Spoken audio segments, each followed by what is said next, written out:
안녕하세요. 감성재가 노인복지센터입니다. 이번에는 근골격계 예방 지침에 대한 강의입니다. 이번 강의는 어르신들보다도 요양보호사님들을 대상으로 하는 강의인데요. 잘 듣고 숙지해 두시면 근골격계 질환을 예방하는 데 큰 도움이 되실 거예요.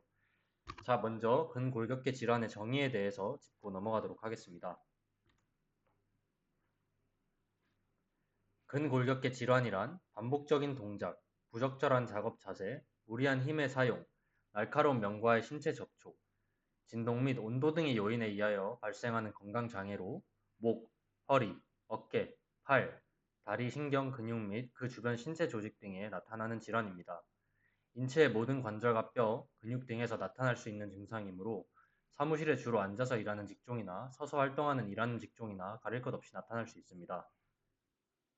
다음은 근골격계 질환의 발생 원인입니다. 근골격계 질환은 반복적인 동작 등과 같은 직접적인 원인과 요양보호사의 개인적인 특성 및 심리적 특성, 그리고 업무량, 업무 시간, 업무 스트레스, 촉진 요인 등이 상호 복합적으로 작용하여 발생합니다. 안전보건공단에서는 근골격계 질환의 위험 요인으로 다음의 네 가지를 제시하고 있습니다. 부자연스러운 자세, 무리한 힘, 동작, 반복 동작, 휴식 부족 등이 다 합쳐져서 근골격계 질환으로 나타나게 됩니다. 다음은 근골격계 질환의 증상입니다. 근골격계 질환 증상은 매우 다양하며 구분하기가 애매한 경우가 많지만 특히 통증, 자극 반응에 민감함, 근력 저하, 부어오름, 감각 저하 등의 증세를 보이게 됩니다. 본인 스스로 인지할 수 있는데 통증의 정도와 기간, 반복되는 횟수에 따라 그 정도를 파악할 수 있으며 일주일 이상 증상이 지속되거나 과거 1년간 한 달에 한 번 이상 증상이 반복되는 경우에 근골격계 질환의 증상으로 판단할 수 있습니다. 각 신체 부위별 질환의 원인 및 증상에 대해서 알아보도록 하겠습니다. 첫 번째로 목과 어깨입니다. 원인으로는 잘못된 자세, 외부의 충격, 과도한 스트레스 등이 있고 증상으로는 어깨 근육이 긴장되어 굳어지거나 압통, 연관통, 팔 부위의 방사통, 혹은 목 부위의 운동 제한, 두통 등이 있습니다. 다음 부위는 팔 관절과 손목입니다. 원인으로는 반복적인 과도한 사용, 근육과 인대에 무리 등이 있고 증상으로는 팔목이나 팔꿈치에 심한 통증이 있습니다. 다음은 손과 손가락입니다. 원인으로는 근육의 무리한 사용이 있고 증상으로는 손가락의 감각 저하, 운동 기능 저하, 손가락 연결된 손바닥 저림 등이 있습니다. 다음으로는 허리입니다. 원인으로는 부적절한 자세로 장시간 척추에 무리가 가해질 때가 있습니다. 증상으로는 등 쪽 허리와 골반 부위 통증, 다리 앞, 옆, 뒤로 뻗치는 방사통, 오래 앉아있는 경우에는 통증 악화 등이 있습니다. 다음은 무릎과 다리입니다. 원인으로는 오랜 시간 부자연스러운 자세 및 반복 동작, 휴식 부족 등이 있습니다. 증상으로는 아침 기상 시 관절이 뻣뻣해지거나 운동 시 악화되고 쉬면 증상이 좋아지는 것 등이 있습니다. 다음으로는 근골격계 질환의 단계입니다. 먼저 1단계로 특징으로는 작업 중에 통증이 있거나 밤이나 휴무 기간 중에는 증상이 없어지고 작업 수행 능력에는 별다른 변화가 없습니다. 주 또는 몇 달 동안 계속됩니다. 대처 방안으로는 예방과 관리가 있습니다. 2단계는 작업 시작 초기부터 증상이 시작되고 밤에도 통증이 지속되어 수면을 방해하거나 반복적 작업의 수행도가 낮아지거나 몇 달간 지속되는 것 등이 있습니다. 대처 방안으로는 의학적 치료 및 관리가 필요합니다. 다음은 3단계입니다. 특징으로는 휴식 시는 물론 일상시에도 통증을 느끼는 것, 잠을 설치는 것, 가벼운 작업 수행에도 어려움을 느끼는 것, 몇 달 혹은 몇 년 동안 지속되는 것이 있습니다. 마찬가지로 대처 방안으로는 의학적 치료 및 관리가 권장됩니다. 이제 근골격계 질환의 예방 방법에 대해서 알아보도록 하겠습니다. 첫 번째로는 스트레칭입니다. 스트레칭은 예기치 못한 상황에서 발생할 수 있는 근골격계 질환을 예방하기 위해 권장하고 있으며 수축된 근육을 펴주고 탄력성을 회복시키는 데 효과가 있습니다. 종사자는 반복적 작업이 많은 관계로 오랜 시간 허리를 반복적으로 사용하다 보면 척추나 고관절에 무리가 오고 잘못된 자세에 익숙해져 질환을 더욱 악화시키는 결과를 초래할 수 있습니다. 따라서 허리 주위 근육을 강화시켜 근골격계 질환을 예방하는 스트레칭을 생활화하는 것이 아주 중요합니다. 자, 먼저 어르신 케어하기 전 스트레칭에 대해서 한번 보도록 하겠습니다. 첫 번째로 양손을 벽면에 대고 벽면에서 떨어져서 무릎을 펴고 양 다리를 어깨 너비로 벌리고 선다. 양팔과 겨드랑이 안쪽이 벽면에 닿게 한다. 그림상으로 이런 식으로 쭉쭉 늘려주시면 되겠습니다. 척추의 긴장을 풀어주고 다리 뒤에 뭉친 혀를 풀어주어 전신이 깨어나는 효과를 얻게 된다고 합니다. 자, 다음으로는 점심시간 간단하게 몸풀기입니다. 양손 깍지를 끼고 양 발끝을 붙이고 섭니다. 그리고 숨을 들이쉬며 양손을 머리 위로 올립니다. 척추와 전신이 모두 늘어나는 느낌이 들도록 뻗습니다. 이런 식으로요. 숨을 참았다가 내쉬면서 탁 풀어줍니다. 이렇게 하시면 온몸에 뭉친 근육들이 가볍게 풀어지고 활기가 생긴다고 합니다. 자, 다음으로는 휴식 시간 스트레칭인데요. 목의 긴장감을 풀어주는 스트레칭입니다. 양 중지를 모아서 두개골 위에 움푹 들어간 곳에 모아서 지그시 누르고 머리를 앞뒤로 움직입니다. 한 손씩 뒤로 하여 목 위를 강하게 마사지합니다. 열기가 느껴질 때까지 마사지하여 긴장을 풉니다. 엄지와 내 손가락으로 뒷목을 감싸지고 머리를 앞뒤로 가볍게 움직입니다. 목의 긴장감을 풀어주면 경추 주위 근육 혈액순환이 원활해져서 통증이 가라앉습니다. 특히 화가 났다거나 스트레스로 뒷목이 굳어질 때 바로 자극하면 아주 효과적입니다. 다음은 휴식 시간 스트레칭입니다. 팔 자극하기인데요. 먼저 손가락 4개로 어깨 근육을 지그시 누르고 돌립니다. 반대쪽 어깨도 반복하고요. 양손을 등 뒤로 가져가서 척추 주변 아래 위로 마사지 하도록 합니다. 주먹을 쥐고 어깨에서 손까지 팔의 바깥 부위와 안쪽 부위를 두드립니다. 반대쪽 팔도 똑같이 반복해 주시면 됩니다. 이렇게 하시면 일을 할 때 쉽게 뻣뻣해지는 어깨와 팔의 피로를 회복하는 데 아주 좋습니다. 다음은 명치의 긴장 풀어주기인데요. 먼저 오른손바닥 두툼한 부분으로 명치 왼쪽 어깨까지 원을 그립니다. 그림상 이런 식으로요. 아플 정도로 강하게 자극합니다. 반대쪽도 같은 요령으로 반복하시면 됩니다. 명치의 긴장을 풀어주면 마음이 안정되고 피로 회복에 효과적이라고 합니다. 다음은 등 뒤 자극하기인데요. 먼저 기마 자세로 서고 숨을 들이쉬면서 양팔을 좌우로 어깨 높이까지 올립니다. 숨을 내쉬면서 등 뒤 허리를 15회 이상 쳐줍니다. 자, 이런 식으로 팔을 벌렸다가 이렇게 팔을 내리면서 등 뒤 허리를 이렇게 손으로 쳐주시면 됩니다. 신장의 기능을 원활하게 하여 전신의 피로를 풀어준다고 합니다. 또한 허리 부분에 피가 잘 돌게 하여 허리의 피로가 풀리는 것을 느낄 수 있습니다. 자, 다음은 스트레칭에 관한 팁들인데요. 첫 번째로 업무 스트레칭은 업무 전보다 길게 하시는 것이 좋습니다. 그리고 틈틈이 몸에 반동을 주지 않고 천천히 하시는 것이 좋고요. 스트레칭 자세는 1회에 10초에서 30초 정도만 유지하도록 합니다. 그것보다 짧게 해서도 길게 해서도 안 됩니다. 그리고 스트레칭을 할 때 평상시 호흡을 그대로 유지하시면 됩니다. 주변을 신경 쓰지 말고 꾸준히 실시하시면 됩니다. 여기서 틈틈이 꾸준히가 아주 중요합니다. 자, 다음으로는 업무 수행 중 근골격계 질환의 예방인데요.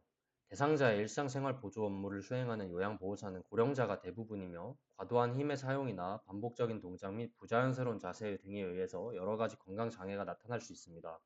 특히 근육, 신경, 혈관, 관절 및 인대에 손상을 보이며 주로 목, 어깨, 팔, 손목 및 허리 등에 나타나는 근골격계 질환이 많이 나타난다고 합니다.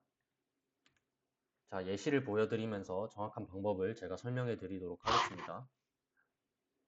자, 첫 번째로 침상 보조시입니다. 바닥에서 이렇게 이르기 때를 말하는 건데요. 대상자의 이동이나 체위 변경 시 근골격계 질환을 예방하기 위해서는 안정된 자세가 필요합니다. 안정된 자세란 중심 위치가 낮을수록 그리고 지지 면적이 넓을수록 바닥과 마찰 저항이 클수록 안정적입니다. 자, 이렇게 보시면 한쪽 무릎을 바닥에 대고 양 어깨를 잡도록 합니다. 그림을 잘 보셔야 돼요. 그리고 대상자를 일으켜 세우면서 함께 앉는 자세를 취하도록 합니다. 이건 1인 보조를 할 때 이렇게 하시면 되고요. 다음은 2인 보조인데요. 침대 바닥 시트를 잡기 편하게 쥐고 이런 식으로요. 구령을 붙여가며 동시에 들어 올리도록 합니다. 들것의 측면을 손 전체로 잡고 구령을 붙여가며 동시에 들것을 들어 올리도록 합니다. 2인 보조는 이런 식으로 하시면 됩니다. 다음은 휠체어 보조시인데요. 침대에서 휠체어로 대상자를 옮기는 작업 시에 먼저 옮기는 장소와 방법을 정한 후 허리를 구부리거나 비트는 동작을 최소화하고 대상자를 몸에 최대한 근접시키는 것이 좋은 방법입니다. 이때 높낮이가 가능한 환자의 손칼을 이용하면 무리한 자세에서 발생할 수 있는 근골격계 질환을 예방할 수 있습니다. 자, 1인 보조 시 방법입니다. 이렇게 그림처럼 앞뒤로 다리를 벌리고 대상자의 다리 사이에 위치하도록 합니다. 무릎을 구부리고 대상자의 뒤 허리춤을 잡고 대상자를 몸 전체로 앉도록 합니다. 그리고 대퇴부 근육을 이용하여 들도록 합니다. 2인 보조시는요, 각각 대상자의 양 손목과 양 다리를 한 명씩 이렇게 잡도록 합니다. 그림처럼요. 그리고 구령에 맞추어 동시에 대상자를 들어서 앉히도록 합니다. 다음은 목욕 서비스 수행시인데요. 욕조에 들어갈 때 어떻게 하면 되는지 알려드리도록 하겠습니다. 첫 번째로 입욕 시 대상자의 움직이는 방향으로 다리를 넣고 대상자는 욕조를 가볍게 잡도록 합니다. 그림처럼 이런 식으로요. 그리고 두 번째로 대상자의 다른 무릎을 잡고 천천히 욕조에 들어가도록 합니다. 그리고 양 다리가 욕조에 들어갔는지 확인하고 가볍게 엉덩이를 밀도록 합니다. 대상자는 욕조를 잡게 하고 다른 한쪽 손은 대상자의 허리를 잡고 다른 한 손은 대상자의 엉덩이를 받치면서 편하게 입수하도록 합니다. 물의 부력을 이용해서 천천히 물속으로 앉게 하도록 합니다. 요양보호사가 대상자에게 목욕 서비스를 제공하고자 할 때 목욕실의 상태를 미리 살피고 바닥이 미끄럽지 않게 물기를 닦아 건조한 상태가 유지되도록 하여야 하며 목욕탕 바닥에는 미끄럼 방지 매트 등을 부착하여 미끄럼에 의한 낙상이 발생되지 않도록 주의하셔야 합니다. 자, 그럼 이제 욕조에서 나올 때인데요. 첫 번째로 대상자의 한쪽 손은 욕조를 잡게 하고 대상자의 뒤쪽에서 양손으로 엉덩이를 치도록 합니다. 한 손으로 욕조를 잡은 손에 의지하여 그 상태로 앞으로 나가도록 안내하시면 됩니다. 그리고 엉덩이를 들어 올리며 보조 의자에 앉도록 유도하도록 합니다. 양쪽 엉덩이를 잡고 천천히 보조 의자에 앉히도록 합니다. 대상자는 욕조를 잡게 하고 대상자 무릎을 받쳐들어 보조 의자에 앉히도록 합니다. 이때 한쪽 손은 대상자의 다리를 잡고 다른 한 손은 대상의 엉덩이를 받쳐주도록 합니다. 대상자의 허리와 다리를 잡고 나오는 같은 방향으로 같이 움직이도록 합니다. 자, 여기까지가 목욕을 할 때, 욕조에 들어갈 때와 나올 때 행동 지침이었는데요. 다른 상황들보다 상당히 위험 요인이 많기 때문에 그림들 잘 보고 잘 숙지하셔서 그대로 진행해 주시면 되겠습니다. 자, 다음은 화장실 이용 보조시인데요. 먼저 대상자를 변기 가까이 붙여 세우고 수발자 몸에 기대게 하며 다리는 앞, 뒤로 벌리고 서도록 합니다. 무릎을 구부리고 대상자도 무릎을 같이 구부리도록 합니다. 수발자는 거의 앉는 자세로 무릎을 굽히고 대상자를 앉기 편하게 해주도록 합니다. 그림을 잘 보셔야 돼요. 무릎을 바닥 가까이에 대고 대상자 상체를 수발자 쪽으로 지지하게 하며 그 상태에서 엉덩이를 변기에 깊이 앉히도록 합니다. 자, 다음은 이동 보조 시 올바른 자세 팁들인데요. 첫 번째로 이동 전에 먼저 옮길 장소와 방법을 정해 두도록 합니다. 두 번째로 팔과 다리 근육을 사용하여 대상자를 몸에 최대한 근접시키도록 합니다. 대상자의 몸이 일부분이 미끄러지지 않도록 잘 잡도록 합니다. 손잡이가 적절치 않으면 벨트 등 보조 기구를 꼭 이용하도록 합니다. 대상자를 들거나 내리는 동안 몸을 굽히거나 비틀지 않도록 합니다. 큰 힘이 필요한 경우에는, 그리고 가능한 경우에는 항상 동료와 함께 하도록 합니다. 자, 다음으로 신체 지원 서비스 수행 시입니다. 식사 보조가 필요한 대상자를 돌볼 때 요양보호사가 서 있는 상태의 식사 돕기는 허리에 큰 부담이 가게 되므로 피하는 것이 좋습니다. 마주 앉아서 식사를 돕는 것도 서 있는 것보다는 편할 수 있으나 어깨나 등 근육에 무리가 올 수 있습니다. 따라서 나란히 앉아서 식사를 보조하는 것이 팔이나 허리에 무리가 가지 않습니다. 이때에도 지나치게 허리를 들지 않도록 주의하시면 됩니다. 그림이랑 같이 설명드리도록 하겠습니다. 식사 도움을 하실 때 이런 식으로 선체로 식사 돕기는 안 하시는 것이 좋습니다. 높은 위치에서 음식을 먹이기 때문에 자세도 불안정하고 허리에 상당히 무리를 줄 수 있습니다. 마주 앉아 식사 보조를 하는 것은 선체로 돕는 것보다는 낫지만 그래도 거리감이 있기 때문에 어깨랑 등 근육에 무리를 줄 수 있습니다. 이렇게 옆에 나란히 앉아서 보조를 하시면 바로 옆에서 앉아서 도움을 주기 때문에 식사 보조 시에 팔이나 허리에 무리가 가지 않습니다. 다들 식사 보조 시에 이렇게 나란히 앉아서 하시는 걸 권장드립니다. 자, 다음은 무거운 물건을 옮길 때인데요. 무거운 물건을 옮겨야 할 때 허리를 굽히지 말고 무릎을 굽히고 물건을 몸 가까이 위치하게 하여 물건을 들어 올려야 합니다. 이 자세는 허리에 가해지는 부담을 대퇴부로 분산시키게 되어 훨씬 안전합니다. 이렇게 그림을 보시면 무릎을 펴고 허리를 숙여서 이렇게 보시면 물건이랑 다리가 이렇게 멀리 떨어져 있잖아요. 이렇게 드시면은 허리에 상당히 무리가 가기 때문에 안 되고, 이렇게 물건을 가까이에 두시고 다리랑, 그리고 무릎을 구부리고 다리 힘으로 들어 올리셔야 됩니다. 허리 힘이 아니라 다리 힘으로 이렇게 앉았다가 일어나시면서 들으셔야 돼요. 허리가 아니라 무릎을 굽혀야 합니다.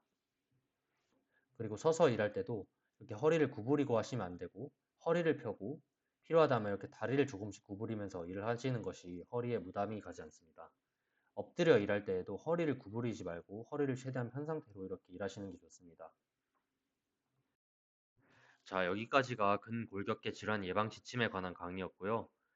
이거는 근골격계 10대 예방 수칙이라고 이렇게 근골격계 질환 자가 체크리스트인데요. 이거를 제가 프린트를 해서 요양보호사님들께 나눠드릴 테니까 이걸 이용해서 한번 잘 진단을 해보시고 이걸 잘 활용하시면은 근골격계 질환들을 예방하는 데 아주 큰 도움이 되실 겁니다. 자, 오늘까지 강의 듣느라 수고 너무 많으셨고, 오늘 들으신 내용들 잘 숙지하셔서 다치는 일이 없도록 하셨으면 좋겠습니다.